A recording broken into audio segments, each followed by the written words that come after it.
Hello, my name is Doug McNabb. I'm sorry I can't be with you today, but I hope this video sheds some light on my project.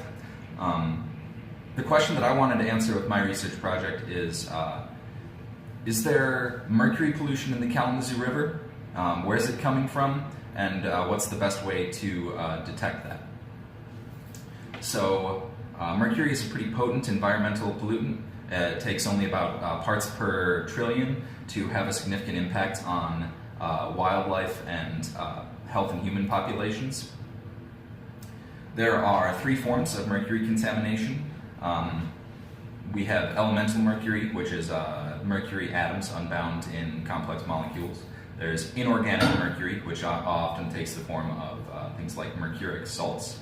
And there's organic compounds, which are often found within the metabolism of organisms, and those compounds are what cause health effects to the organisms therein. In things like river water or surface water, concentrations of mercury don't need to be very high, they can be very low, but as you go further up the food chain, you'll see rising levels of mercury. This is a process called bioaccumulation, and it's why a lot of methods analyze mercury concentrations within organisms, like in the livers of fish, for example. Now, I'm a pretty poor fisherman, so I wanted to try to analyze concentrations in the river directly. The problem with this is that concentrations are very low, and that the mercury is present in those three different compounds I mentioned earlier. So we developed a process to digest the mercury from each of those three compounds into one form. So the process for our experiment, first we gathered river water from along the course of the Kalamazoo River within the city of Kalamazoo. We tried to space it out quite evenly where we collected our samples from, by about a mile between each collection site. And we hoped that this would allow us to identify potential sources of pollution, whether they be local or whether mercury is gradually added through the course of the river. Once we had our samples, to compare the three different forms of mercury, we put it through a digestion process where we introduced acid that will break the mercury apart in things like inorganic mercury salts and put it into the form of a mercuric cation, mercury 2+. Once we had our mercury stripped into this cation form, we wanted to concentrate it.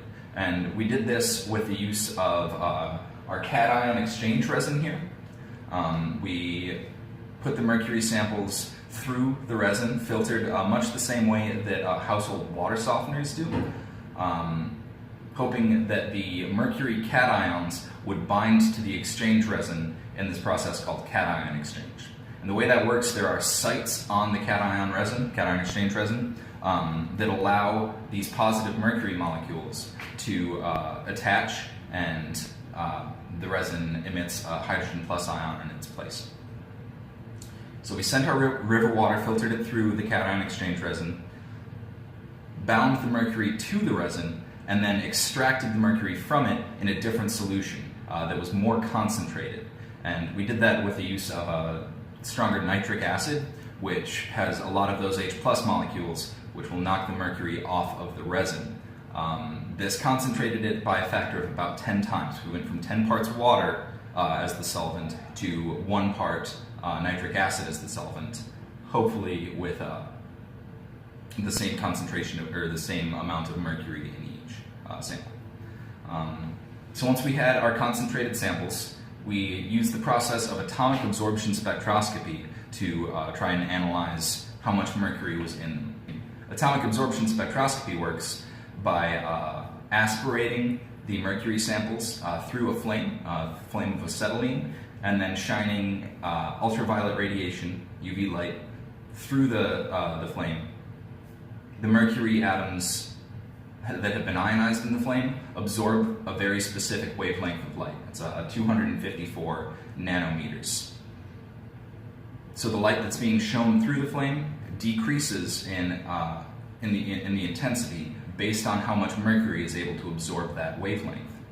So we performed this technique Unfortunately, our results were indistinguishable from the blank. What that means is that we tried it with just 2.5 molar nitric acid, not what we had put our mercury in, and that set the zero level that we could expect for absorption. A blank sample shouldn't have any mercury, or very little essentially, and that sets our zero.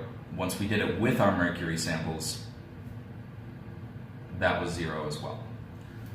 So we tried again atomic absorption spectroscopy with the raw river samples that hadn't been put through our cation exchange pre-concentration. That was a pretty similar result. It was also unable to be distinguished from the blank. Now, there are a couple conclusions that shouldn't be jumped to. It would be very incorrect to say that this means that there's no mercury in the Kalamazoo River. My sources indicate that there is quite a bit of mercury pollution, as well as other forms of pollution. In fact, eating a single fish, according to the Department of Health and Human Services, could make a human sick. So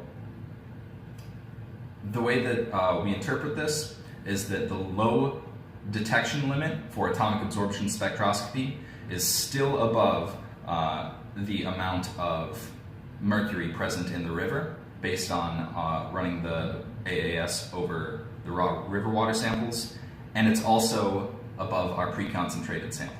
So if the pre-concentration process worked and actually gave us that 10 times concentration factor, even 10 times the amount of mercury in the river, still below the lower levels for atomic absorption spectroscopy.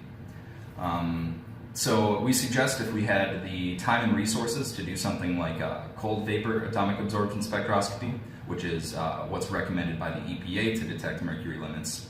If we could do this on our pre-concentrated samples, then we would establish what the concentration factor is for this process. Seeing as these things, cation exchange resin is relied on by things like aquarium filters, it's highly likely that our mercury was bound, just that we couldn't find how much. So further analysis would tell us what that concentration factor was. We could also use cold vapor atomic absorption spectroscopy to investigate that original question we had of where are the sources of mercury pollution along the river. So I hope you enjoyed my presentation. Enjoy some pizza. I don't know, like and subscribe, I guess. I think you're supposed to say that videos.